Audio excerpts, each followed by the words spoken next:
Pronto, hein, pessoal? Silêncio, vira para frente, prestar atenção aqui.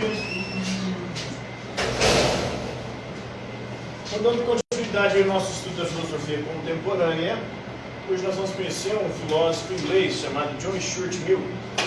Ele que viveu aí no século XIX, de 1806 a 1873, e é um defensor do liberalismo. Vocês sabem o que é o liberalismo?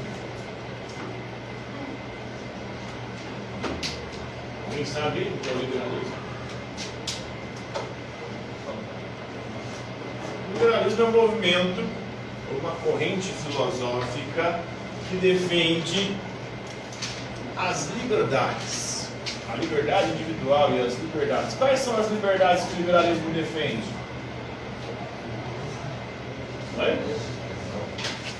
Liberdade de opinião, de imprensa, de expressão. O que mais? Liberdade econômica, não intervenção do Estado na economia. A liberdade do indivíduo de fazer contratos com quem ele quiser e bem entender.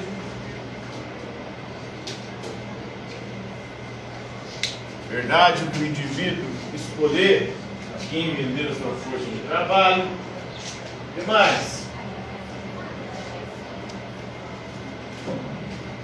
E a liberdade religiosa. Você poder escolher a religião que você quiser e bem entender. Inclusive escolher, a possibilidade de escolher, não ter religião alguma, ser ateu ou agnóstico. E a liberdade política? O que é a liberdade política? Você poder escolher os seus próprios governantes. E também ter o poder e o direito de participar do processo político, processo eletivo. Então, John Stuart Mill era um liberalismo, defensor dessas liberdades, e ele era, ou defendia também, que no mundo contemporâneo, na verdade, na maior parte da história da humanidade, os indivíduos não puderam ser excêntricos. Ele vai defender esse direito, né? Que tão poucos ousem ser excêntricos marca o perigo dominante da época. O perigo dominante é quando a sociedade, o Estado, quer impor aos indivíduos padrões, não deixando que esses indivíduos possam manifestar a sua liberdade, a sua excentricidade. O que é ser excêntrico?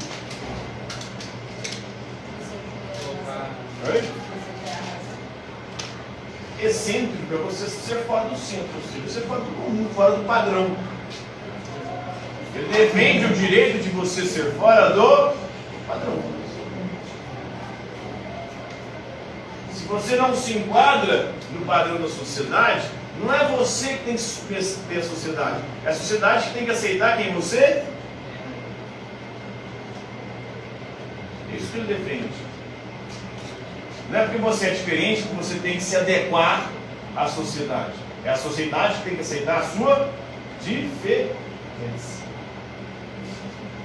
Então esse é o liberalismo de John Stuart Mill. O liberalismo, como movimento, ele começa no século XVII, em 1690, com John Locke. Ele era um opositor dos governos autoritários, do absolutismo, e foi o pioneiro no pensamento liberal. Já defendia as liberdades naquela época. Depois nós temos as revoluções burguesas. A Revolução Gloriosa da Inglaterra, com a Bill of Rights, a Carta do Direito, que vai defender essas liberdades. Depois nós temos a independência dos Estados Unidos, a Revolução Norte-Americana, de 1776. Lá nós temos a Declaração de Independência, que diz que todos os homens são criados iguais. Todos são iguais. Todos devem ser iguais perante a lei. Todos nascem livres e ninguém pode ser escravizado, apesar de que os Estados Unidos nascem como uma nação escravista, O homem branco podia ser livre, o negro não. O negro, nem ser humano era considerado. Todos têm direito à vida, quem nasce tem direito de viver. Todos têm direito de buscar a felicidade. A felicidade é você buscar a felicidade naquilo que você acredita que é a felicidade para você. Depois, nos anos 1940, os liberais perderam a fé nos livres mercados depois da Grande Depressão e começaram a defender um estado de bem-estar social. Então, o liberalismo, ele teve o seu auge nos séculos XVIII e XIX. O auge do liberalismo na época do Iluminismo e no século XIX, pós-iluminismo. Mas o século XX acabou levando a uma descrença no liberalismo, porque essas liberdades que o liberalismo defendia levou a 2 guerras mundiais. Levou uma crise econômica, a quebra da Bolsa de Nova York em 1929, uma crise que assolou o mundo inteiro. Essa liberdade econômica deu B.O. Aí eles começaram a defender uma maior intervenção do Estado na economia, para que o Estado pudesse produzir um estado de bem-estar social, ou seja, garantir direitos básicos mínimos. Pessoas deveriam ter acesso a coisas mínimas, como moradia, alimentação, trabalho, lazer.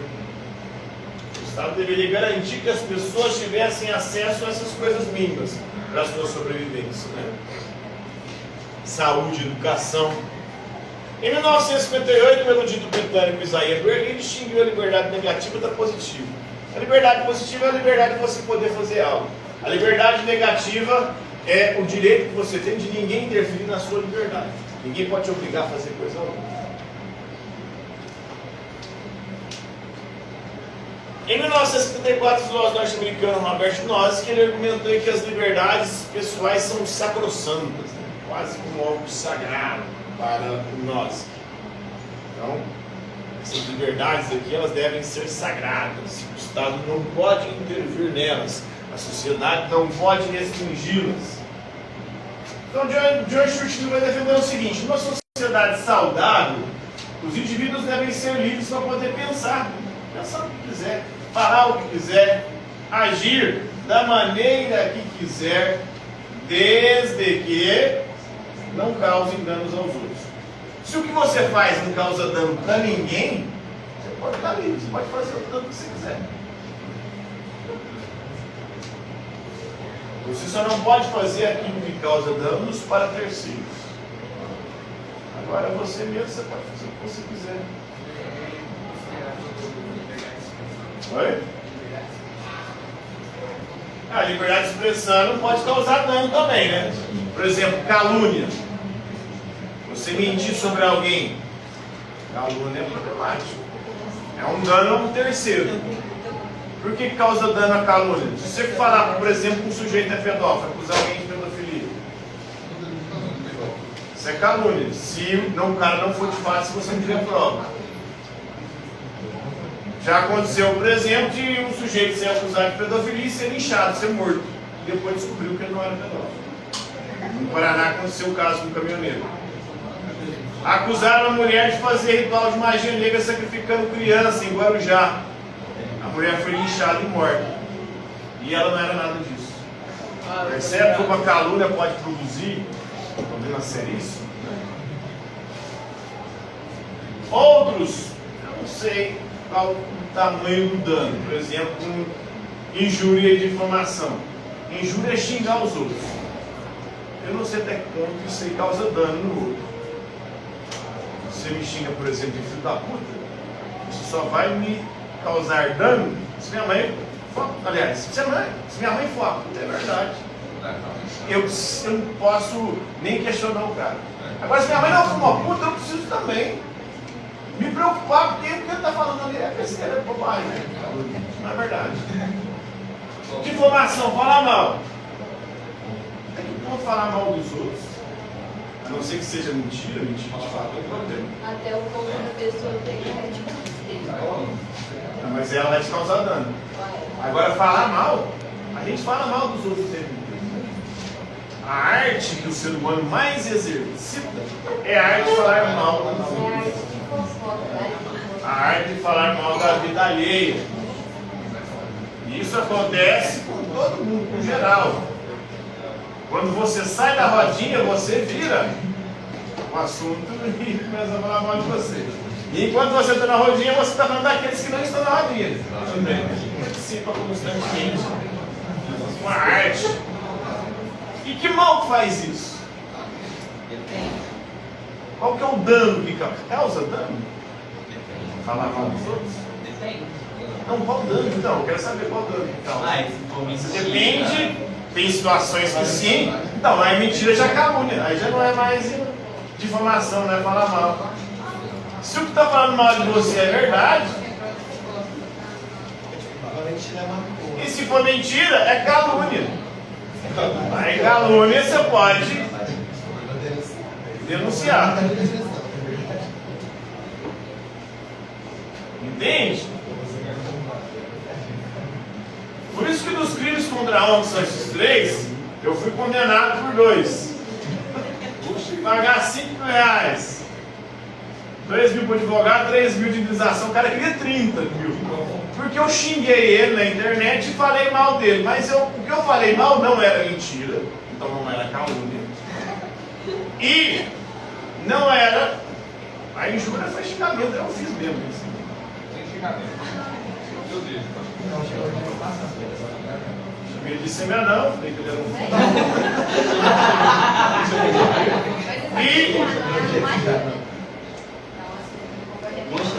ninguém gostava dele, os alunos na época, o cara trouxa, vai trabalhando junto, o cara era meu superior, ele só me dividia. Porque eu fui mandado embora por causa disso. Horário? Por hoje é isso aí, galera.